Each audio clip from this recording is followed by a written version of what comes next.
Hello everyone, it's Larry Lursey. Welcome back to the channel. In today's tutorial, we're going to talk about the histogram because I think it's important you understand at least the bare minimum basics of what the histogram is and why it's important to you when you're doing photography.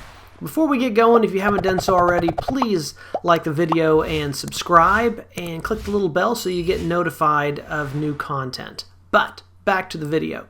The histogram, you may see it in Photoshop or on the back of your camera, and it's generally represented like this kind of a graph like this. And what it means is how much information we have in the image at each lightness level. You have your lights on one side, darks on the other.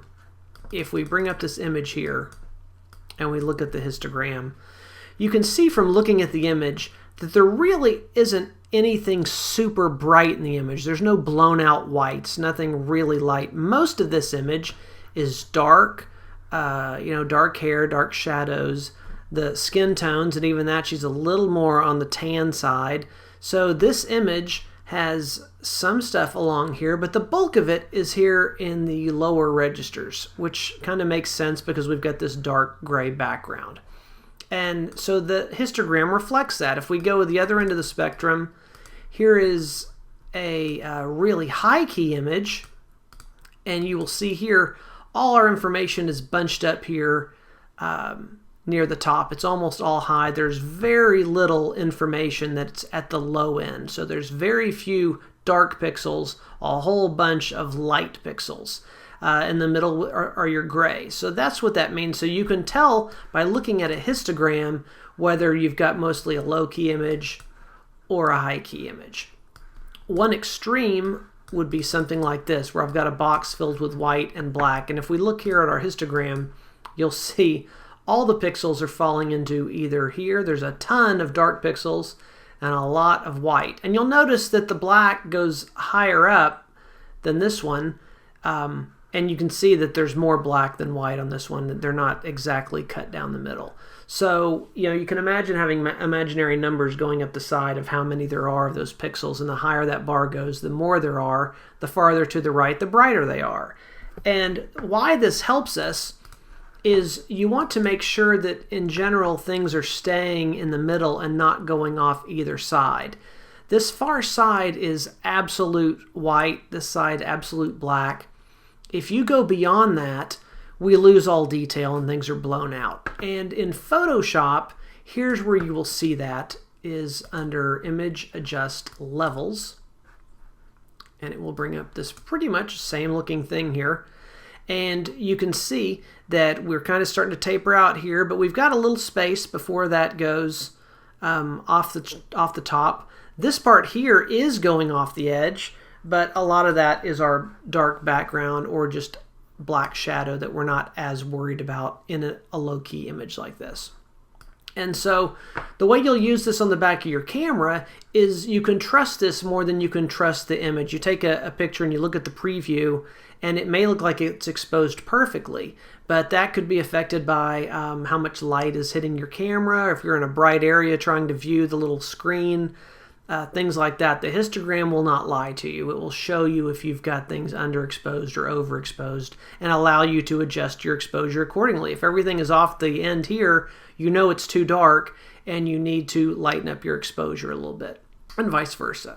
The way this helps you in Photoshop is you try not to have things go off the edge one way or the other. And here's where this would come up is an image like this, for example. So we look here, and let's say that we want to lighten this image a little bit. We grab the white and start dragging it across. At some point, we're going to, if we go too far, these white areas here are going to blow out. And we're going to lose all detail in there. And the farther we go, the worse it will get. Obviously not what we want. So how do you know? You can try and get it right to the edge right there. But it's hard to know when you are blowing out pixels that you're really worried about. In this case, the skin tone.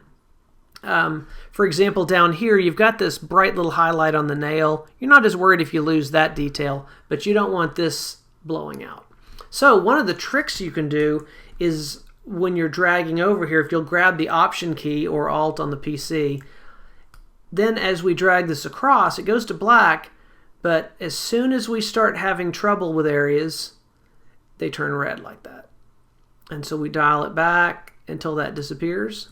And we know that is as far as we can go without having trouble. We can try it from the other end as well. Hold down Option. Now we can see the dress is already starting to block up on us. But if we wanted to, we could go a tiny bit more until it starts getting into those reds, and I'd probably stop. And that's about as far as I would push that image. And so there we know that we haven't come in far enough to do too much damage to the image. And holding down that Option or Alt key is a great little tip for making sure you don't mess up your levels. But again, it comes down to understanding what that is and why that is reflecting how the image looks on your computer. And when you understand these pixels with the light, dark, and how that histogram works, it will really help you to get a handle on your photography, especially on the back of the camera when you can't tell if you've over or underexposed an image. So it's a great little tool, the histogram. Don't be afraid of it. Just try to pay attention to it on the back of your camera. See what images look like, and then maybe even compare them in the computer to ones that the histogram looks good and which image you think looks better when you finally bring the file into Photoshop. So there it is, a quick look at histograms. I hope that helps. If you've got any ideas for any other things you've got questions about in photography, Photoshop, leave me a comment below and I'll see if I can get to it. If you haven't done so already, please take a second to subscribe to the channel and click the little bell so that you can be notified of all the upcoming content that is coming your way. So I hope to see you again soon. Take care. Bye-bye.